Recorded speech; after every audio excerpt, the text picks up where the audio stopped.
positive affirmations all the way. And that's not to say I don't allow like any negative thoughts to come my way, because negative thoughts definitely like come my way pretty often, but I combat it with kind of just like more positive affirmation, and not in the way that's like, oh, I'm so much better than everybody else and I'm gonna crush this person. More like, I'm prepared, I'm ready, I'm confident, like I'm strong, I'm as ready as I'll ever be, that kind of stuff. That was Heather MacLean today on the Running Effect podcast. And Heather has actually been a dream guest of mine since I saw her make the Olympic team back in 2021. She's got one of the best stories in the sport, in my opinion, and she has been on a tear this year. She made the World Indoor Championship team. She ran 4:17 in the mile, which was the second fastest time ever run indoors by an American woman. And she's just really good at this thing called running laps around a thing called a track. And Heather is very, very good, very fast at it, and has a unique story. She ran for University of Massachusetts, where she holds the school records in the 800, 1K, and 1500, but didn't have a contract coming out of school. And I love that part of this conversation where she documents that belief she had to have in herself coming out of college to make this dream of becoming a professional runner come true. Thoroughly enjoyed this one. We have some fun, light subjects, but then we also get deep at points. It's one of my favorite rhythms of a conversation, where it's fun and light, but also deep and insightful. And that is Heather in a nutshell. I hope you guys enjoy this one. If you do, share it with a friend, a family member, a teammate, someone who you think would find value and benefit from it. Hit the follow and subscribe button so you never miss another episode, and give us a 5-star review. It's a little cherry on top. And without further ado, enjoy this conversation with Olympian and the one and only Heather MacLean. Heather MacLean, welcome to the Running Effect podcast. How are you doing this afternoon? I'm good. Thanks for having me, Dom. We were talking, honestly, kind of extensively before we hit the record button, so maybe we should have hit it 5-10 minutes ago. Sorry to everyone who I gave FOMO to. Heather's now on the podcast. But one of the things we were discussing was doubles, and you were saying you went on your double at like 3 p.m. before this podcast, Yes. And I was like, oh, it's kind of early. I'm curious, what is the closest amount in time you've ever gone between a normal run and then your second run, like time between? Oof. All right. So this fall, I ran at like 7 or 8 a.m. because I had a friend visiting. So I ran with her in the morning. And then I went to practice at 9 right after. And so that was probably the closest time. So I did like an 8 or 9 mile run with her. But at practice at 9, I think I only warmed up with the team. Like they were doing a workout. So I just did like 2 or 3. But still, I mean, it was like a 12 mile within the span of like 3 hours. So that was probably the closest I've ever done. And then I definitely didn't double that afternoon. How long between run 1 and run 2 does it have to be considered a double? Because in my mind, I'm like, well, a double is just if you run twice, but I'm also like, on a workout day, is it then a triple because it's like warm up, workout, cool down? So I feel like there does have to be some space for it to be considered a double. I agree. Yeah, I feel like I just go when I feel like it in the afternoon. But I like to have at least like 4 hours. So if it's anywhere before 4 hours, like we're really pushing it. So I don't know if I even consider that a double or just like an extended workout. And if it's so anywhere fair, like after maybe like 8, like I don't know in what world that would happen. I feel like I haven't done that since college or like when I first turned pro. Like now after 7 p.m., if I haven't doubled, like it's not happening. That's what I was just going to ask you. What's the latest you've ever done a double? When I first went pro, like that's when I first started doubling. I didn't double in college or anything. And so I think my sleeping schedule was like still off from college. Like I definitely wasn't as regimented as I am now. And sometimes I would just like go to bed at like midnight or 1 a.m. or, whatever too. And then I would get my first run done at like 10. And then occasionally I'd get like my second run or cross train done at like 10 p.m. or 11 p.m. like after I ate dinner and stuff. Now I'm like, if I ate dinner, there's no way I'm doubling afterwards. Like I cannot double after I eat dinner. So it either happened before or it's not happening. Like I would do like a yoga class or something, but I would never ever double after dinner now. So that was probably the latest. Between run 1 and run 2, are you a napper? Do you have like a set time of nap, like a set length? Is it until you like wake up? Is it a set time? What are you eating? Like what does that general recovery process and period look like between run 1 and 2? So I'm actually not a napper. Like I don't remember the last time I napped. Probably like maybe I've had a red eye or something and I'll nap that day, but I just can't nap. Like I can relax and like I definitely make time in the afternoon to kind of relax and, get some emails done or whatever.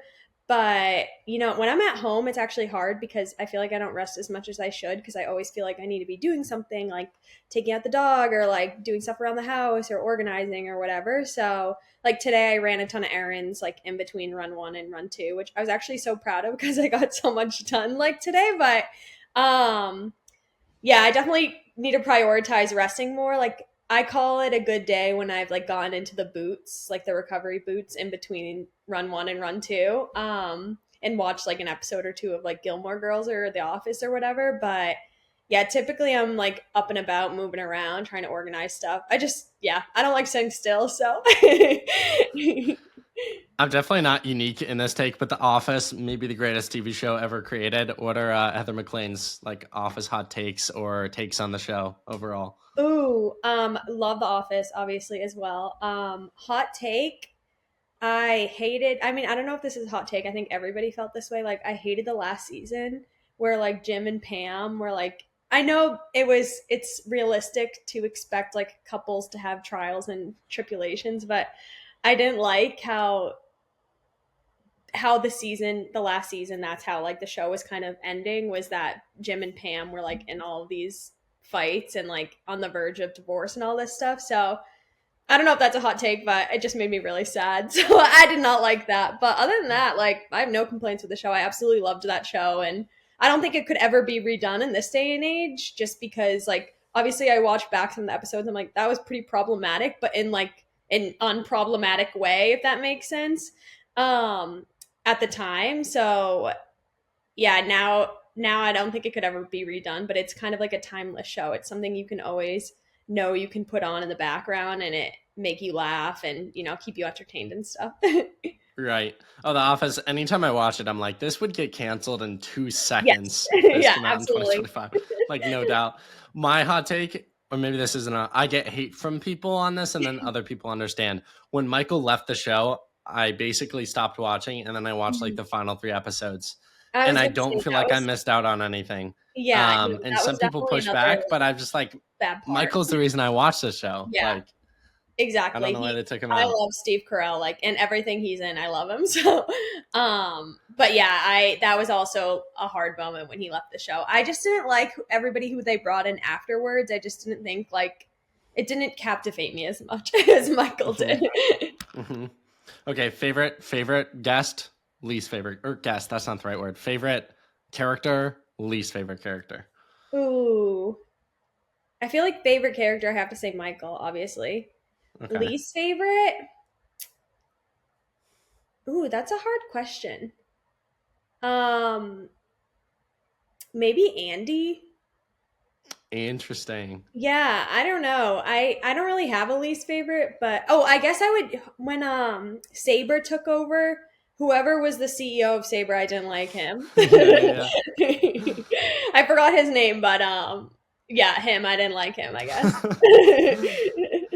Going back a few responses, you talked about running a bunch of errands between run one and run two.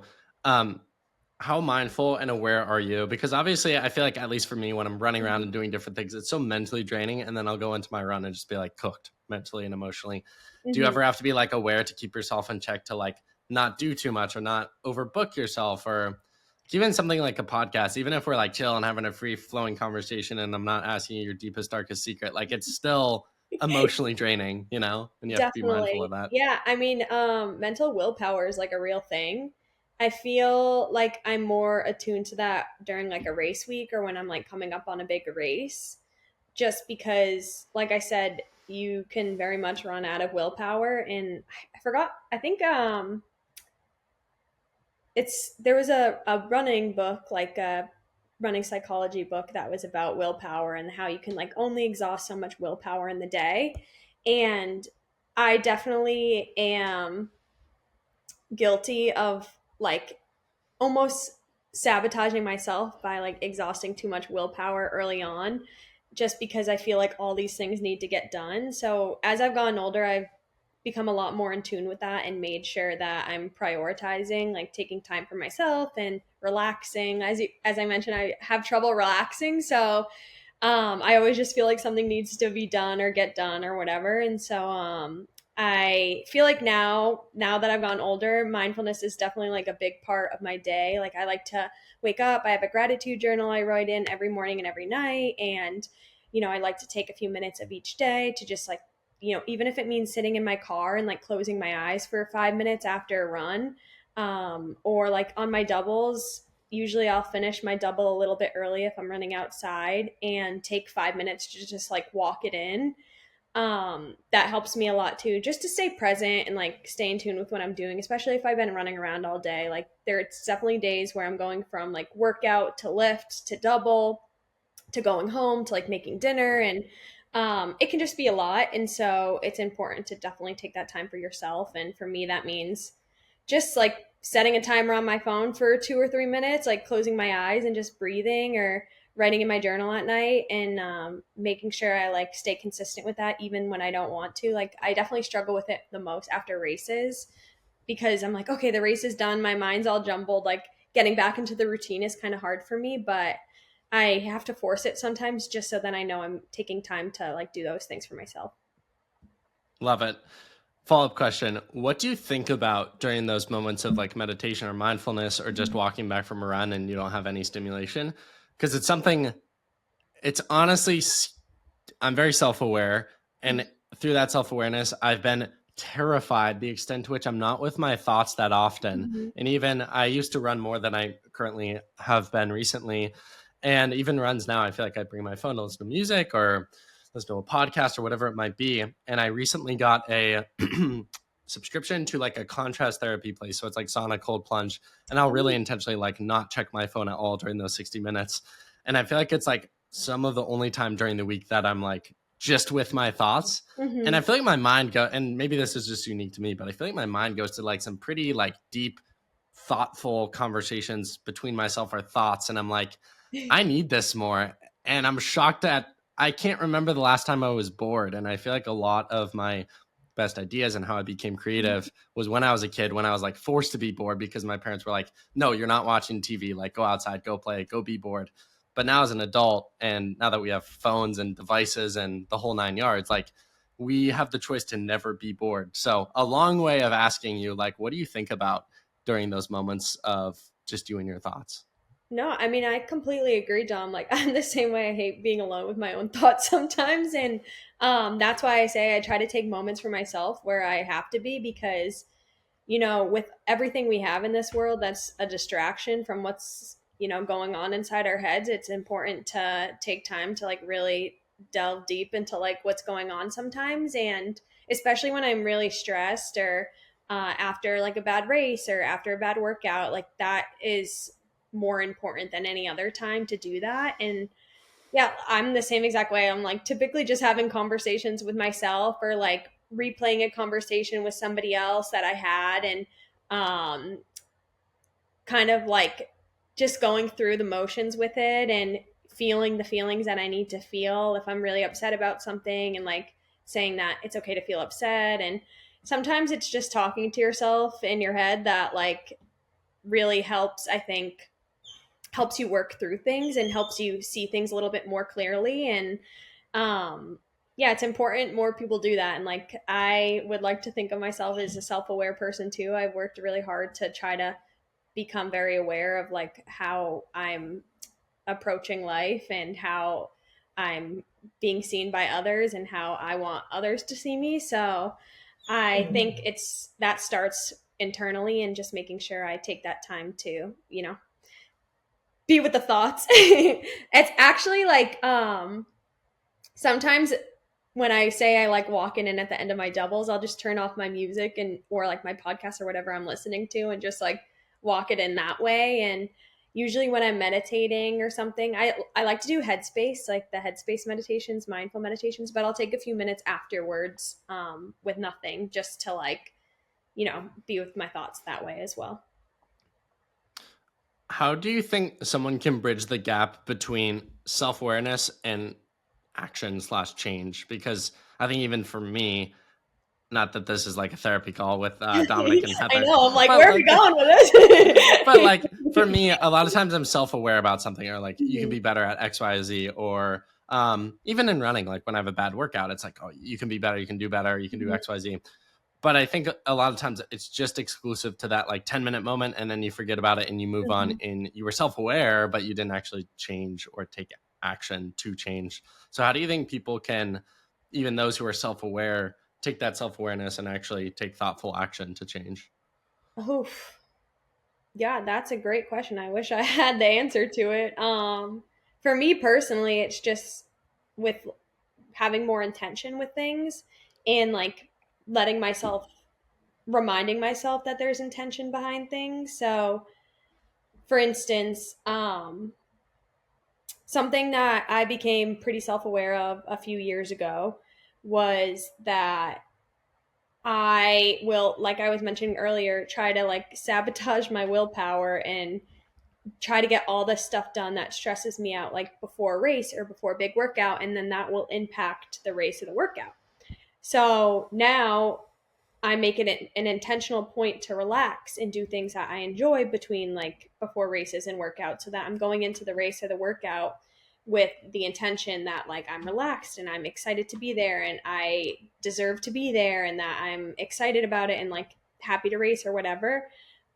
Instead of stressed out and saying that I need to be stressed in order to do this race, or that like and sabotaging myself before I even get there. So I think, yeah, I try to personally be more intentional about the things that I do and how I interact with people. And if there's an interaction I'm having with somebody that isn't ideal for me, I try to be more intentional about like fixing or trying to fix how I can approach the situation, or how I can see the situation in a different light. Like if I feel like maybe somebody's being rude to me or whatever, and I try to be more intentional about being like, okay, well, if I feel like they're being rude to me, like maybe I should try to be nicer and like see if they're actually being rude, or if they were just having a bad day, or like they um yeah, something like that. Yeah. I don't know. I don't know if that answered your question really, but like I said, I don't have the answers. That's No, just what I do.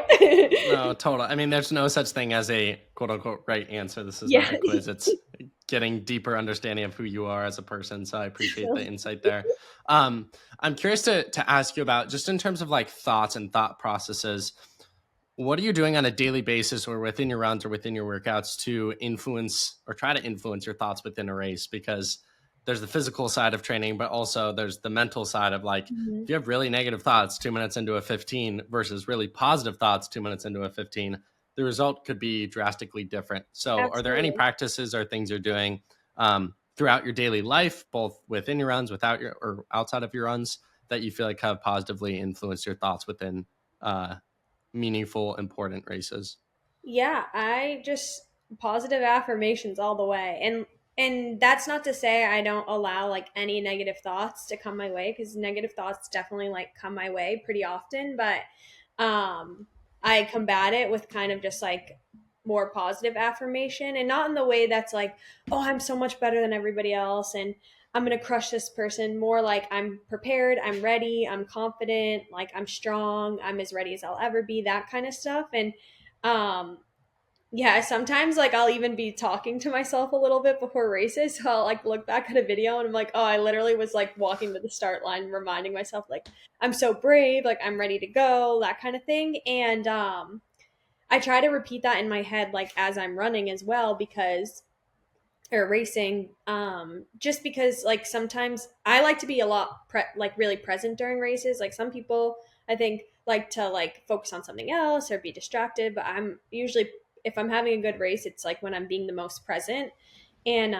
reminding myself like of all these things that I think I'm capable of, instead of letting the negative thoughts like overcome and overtake my, what I'm doing. So like I said, it's less of like positive, or what's it called, toxic positivity, where I'm like, oh my god, you're so good, like it's more of just reaffirming the facts. And I think I have a sports psychologist that I work with, and a lot of it is just like going over the facts, like the facts are I've been having great workouts. Like I've been really strong in races. I've been competitive and I'm ready to go. Like I'm healthy. And so, yeah, I usually just use facts to combat these like negative feelings that I might have.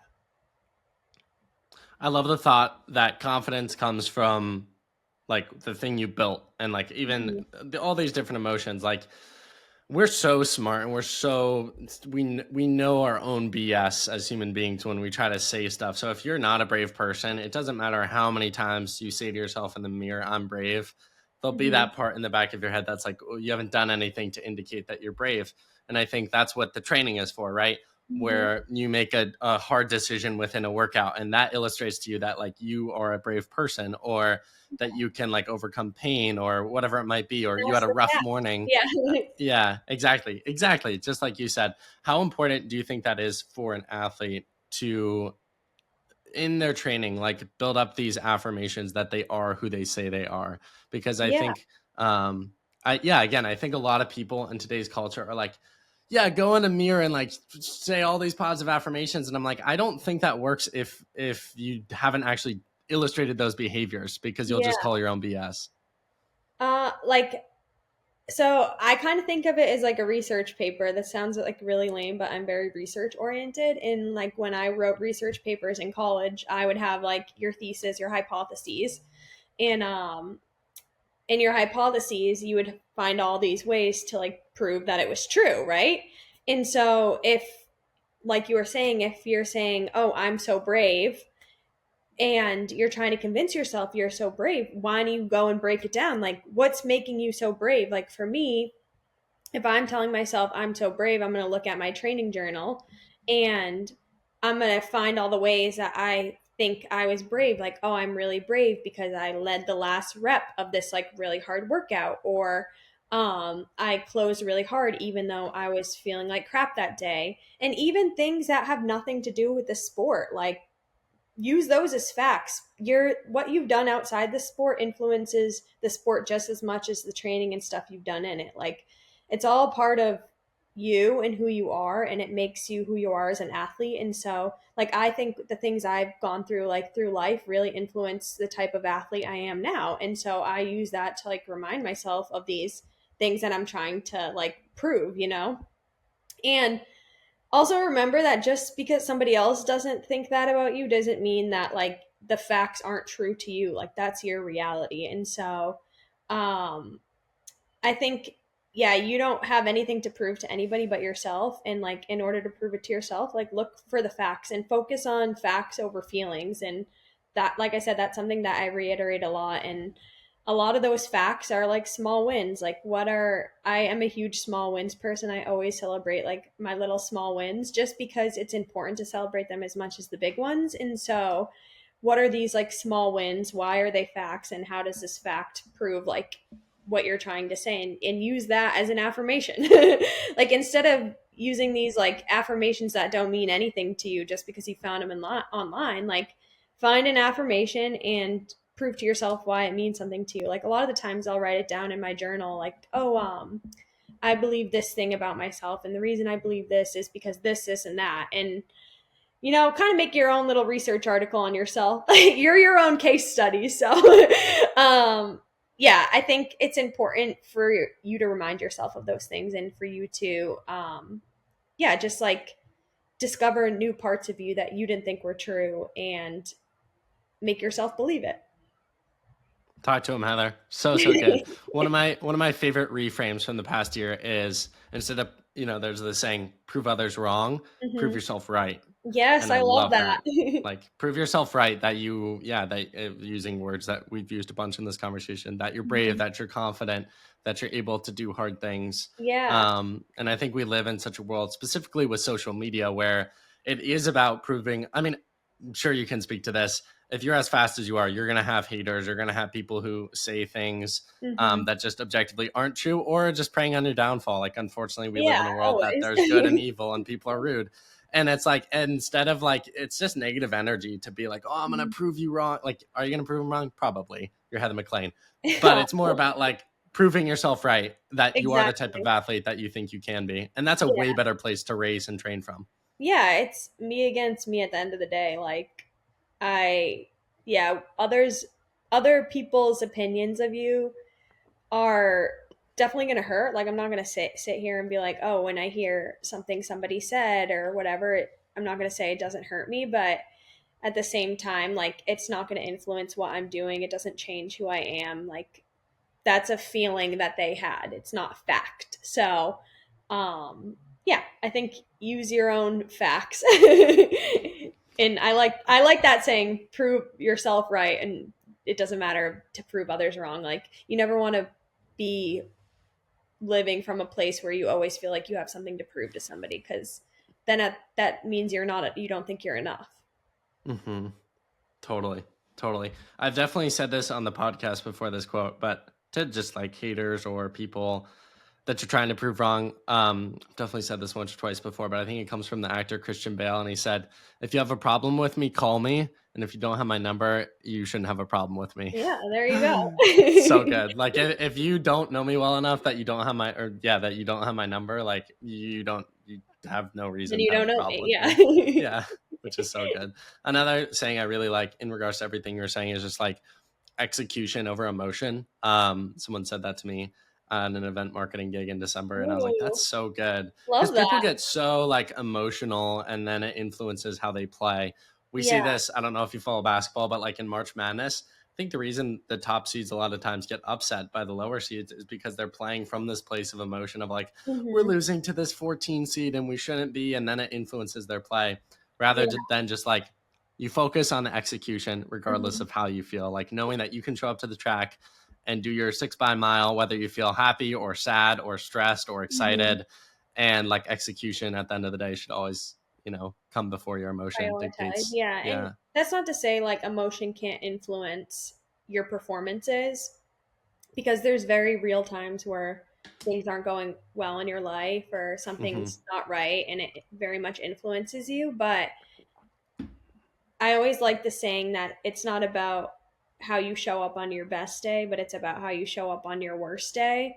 And there's definitely been like bad days that I've had to show up on, and I try to show up as my best self. And so that doesn't mean emotion's not going to overtake me sometimes, but I think as long as you're prioritizing and your intention is to show up as your best self, no matter the kind of day that you're having, then that's what matters. Speaking on some like very real day-to-day subjects, I know you've probably gotten asked about this before, but I asked Emily about this and I've asked Mark about this when Mhm. they both were on the podcast. What's it like training with, I feel like, and maybe you could speak to this too, like your team does not get the flowers it deserves. Like you look at the roster and I think sometimes people forget that they're all on the same team. What's Mhm. it like training with such BA girls every day? And is it ever difficult to, yeah, just like appreciate yourself in your own journey when the person you're training with and is leading the workout is like doing all these sorts of amazing things as well?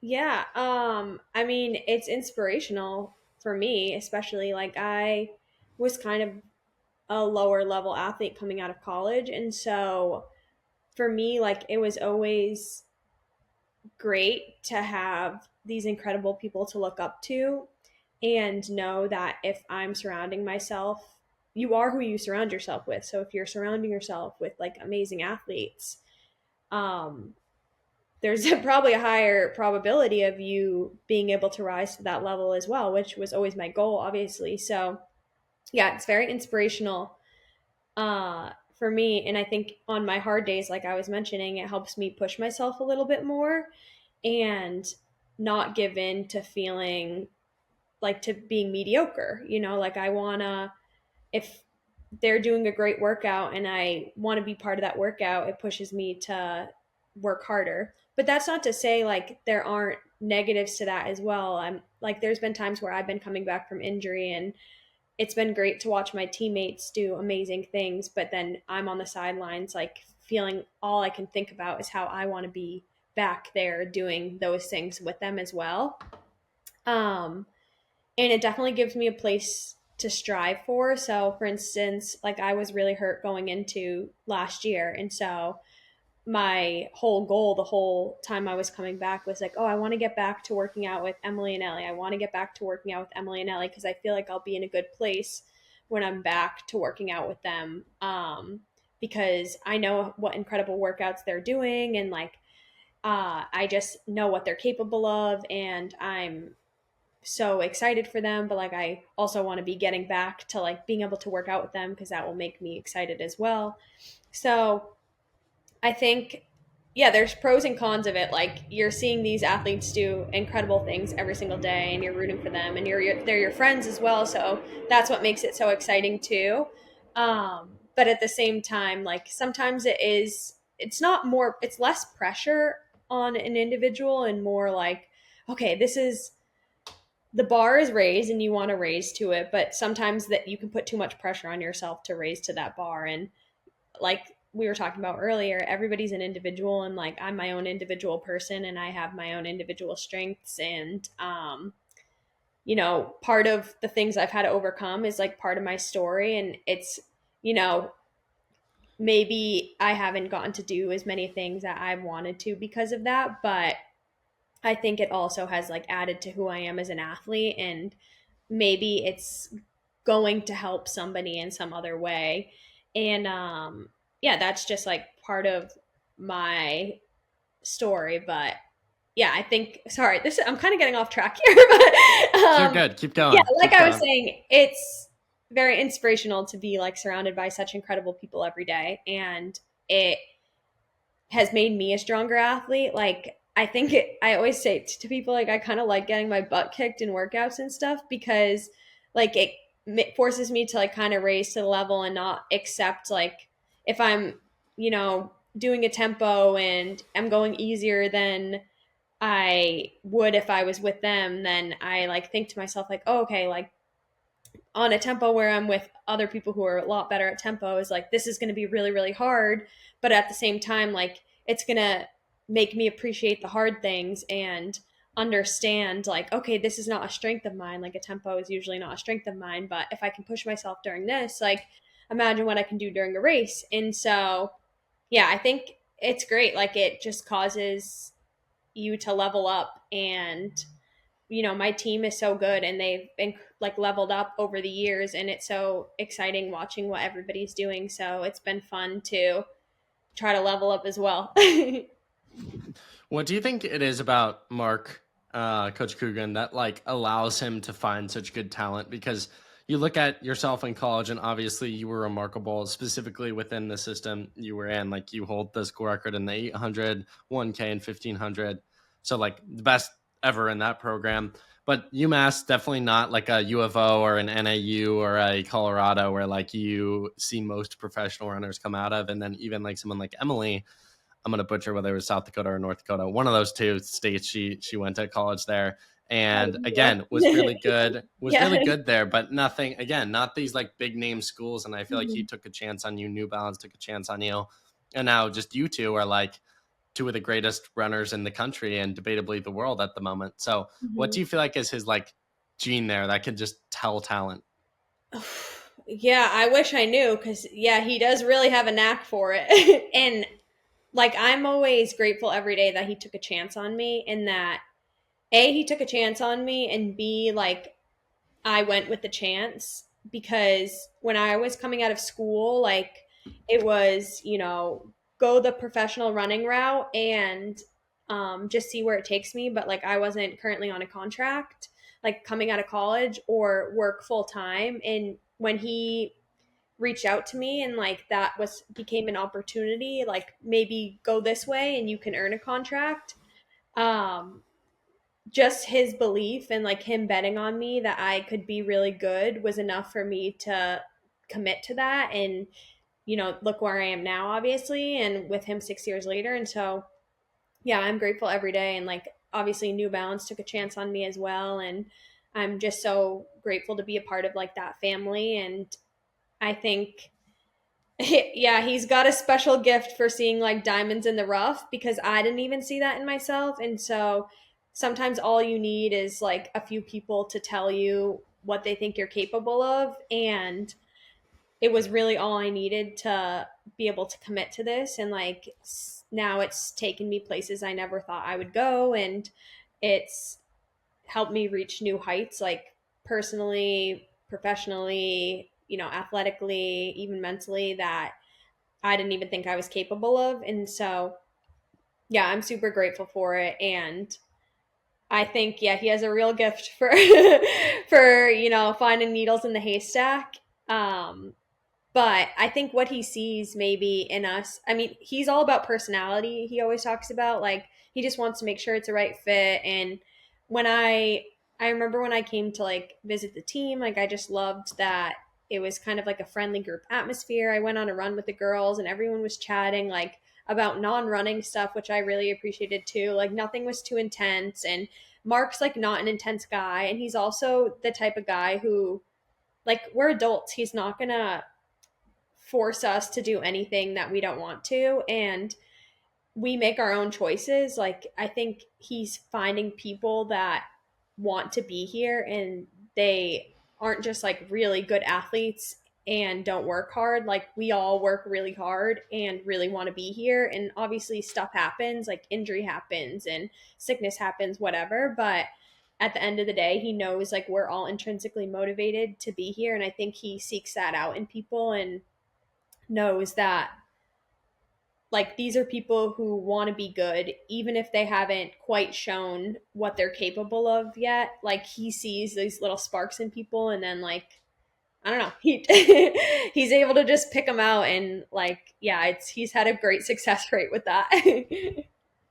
I'm sure Parker Valby, before she joined the team, I'm guessing she came on like a team visit. Was there any stress or pressure on your end or on the other girl's end of like, obviously, if it's not a good fit, you guys aren't going to want it. But in terms of like, she's a marquee athlete, probably one, yeah, coming out of college, like she could have gone anywhere she wants. Mhm. And I'm sure you guys wanted her, wanted to train with her in Olympian. What was that process like from your perspective, and how cool has it been to have her on the team? Like I said, everybody who's joined the team has come on a team visit, so it was nice to like meet her and get to know her a little bit more. Like at that point, before we had met her, it had only been like we had only known about her like through interviews and stuff. And yeah, so it was awesome. She was super sweet. We were really excited. And like you said, at that point we had no idea if she would join or not, because I think she visited like after NCAA's indoors. And so that was a long time between when she visited and like when she actually committed to joining the team. And yeah, so we were kind of just like in the dark as everybody else. Like, well, she took the time to like make the right decision for her. And so, yeah, it was really exciting. And it's been exciting to have her. Like, she's a fresh new face, and she's, like I was talking about with threshold stuff earlier and like tempo, she's incredible at that stuff. So it's really helped push me to like be better at those things.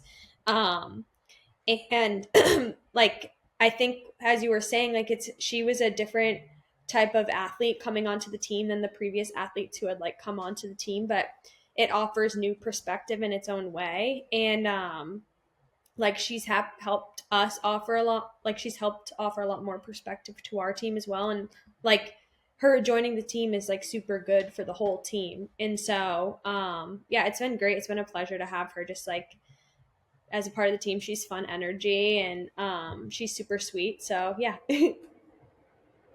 Going back again, you were really good in college. In high school, you were really good to even be able to run at the Division 1 level, but you were nothing at any point that someone would be like, you're going to make the Olympics, you're going to run Mhm. 4:17 in the mile. Like the things you've gone on to do, you've really taken your running and your sailing to a whole new level in the past few years as a professional athlete. What advice would you give someone out there listening who isn't necessarily the fastest right now, but trust the journey and trust the process that they one day too can get to the points that they dream about? um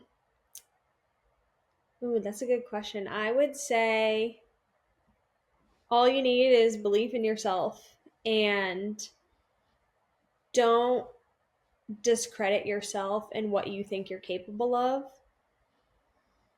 So if like I had to really take a chance on myself to be here and make it here. And like I said, I came out of college without a contract or anything, and I was working when I first came out of college, like doing everything I could to make it work. And I was lucky that that was a path that I was able to take, like with the team, and Mark allowed that, and the team allowed that and everything. And it allowed me to get to where I was. But I came out of college and I knew that I wasn't done. And I knew that I had a lot more in me.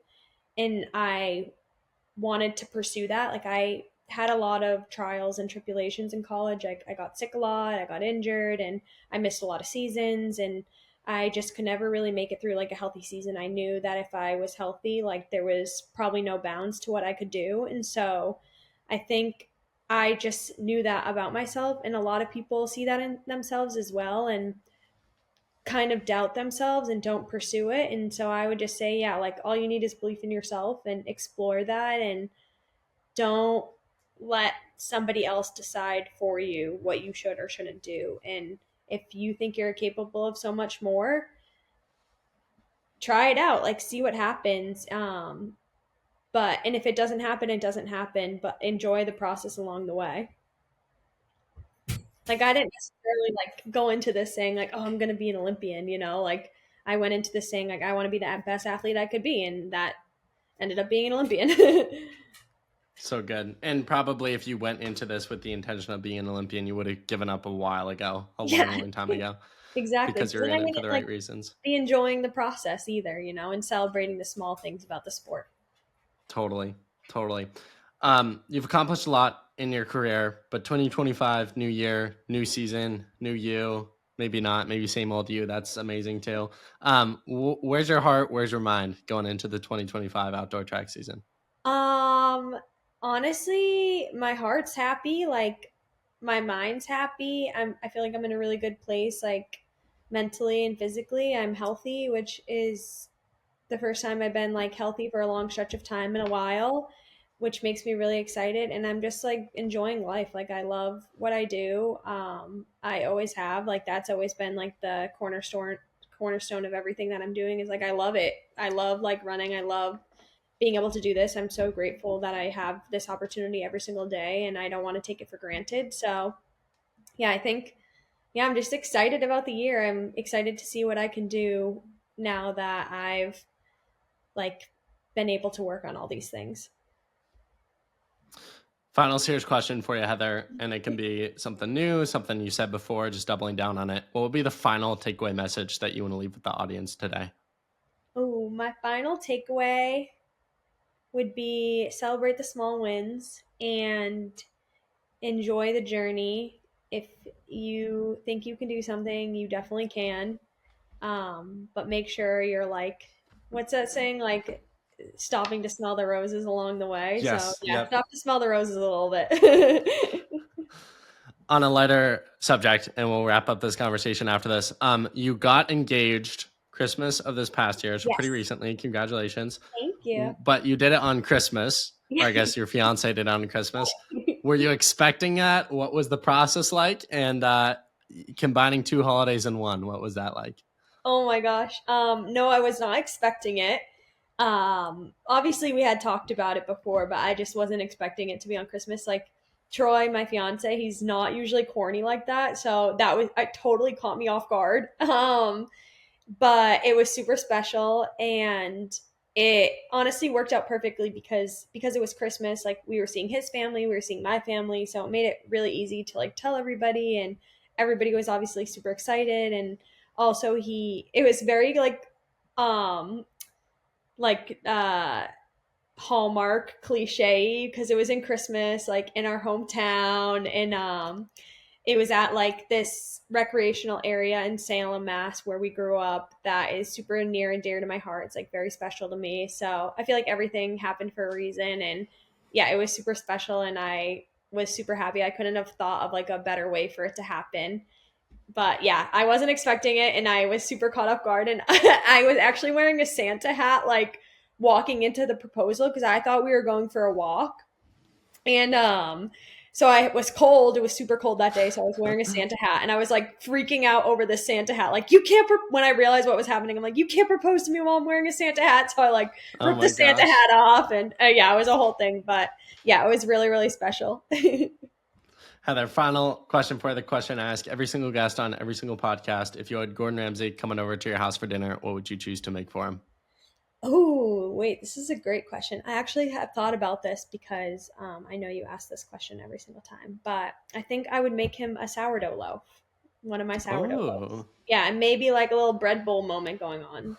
that is unique, Heather. Yeah, So kudos to you. Give just yourself a bread pat and on the butter, back. honestly. Sometimes, and you can't go wrong with that as a runner. Yeah, Sometimes you hear the same thing over and over again. It's steak and mashed potatoes. And no, you're switching well, it up. You're making him surprising some him.